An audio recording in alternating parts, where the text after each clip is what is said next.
দাউদকান্দিতে ভারপ্রাপ্ত চেয়ারম্যানকে বিবস্ত্র করার হুমকি, শাহনাজ বেগমের সাংবাদিক সম্মেলন। আপনারা দেখছেন ট্রু ভিশন টিভি, দেশ ও জাতির কল্যাণে। কুমিল্লার দাউদকান্দি উপজেলার বারোপাড়া ইউনিয়নের ভারপ্রাপ্ত চেয়ারম্যান মোসাম্মদ শাহনাজ বেগমকে চেয়ারম্যান পদ থেকে পদত্যাগের বাধ্য করতে বিবস্ত্র করার হুমকি দেওয়ার অভিযোগ উঠেছে। রাত 12টার দিকে তারা জোর করে বাড়িতে প্রবেশ করে অশ্লীল ভাষায় গালিগালাজ করে এবং পদ না ছাড়লে তাকে জনসম্মুখে বিবস্ত্র করার হুমকি দেয়। আজ সোমবার সকালে নিজ বাড়িতে আয়োজিত এক সাংবাদিক সম্মেলনে এই অভিযোগ করেন ভুক্তভোগী চেয়ারম্যান শাহনাজ বেগম।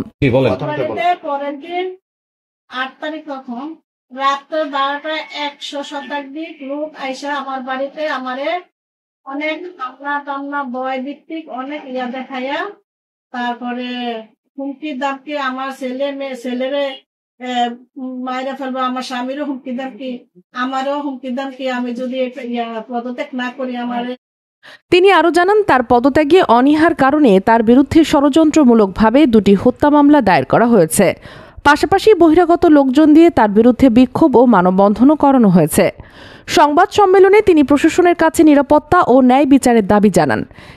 এ সময় তার স্বামী মোহাম্মদ জাহাঙ্গীর আলম সরকার, ছেলে মোহাম্মদ বেলাল সরকার এবং মেয়ে জহুরা আক্তার জেমি উপস্থিত ছিলেন।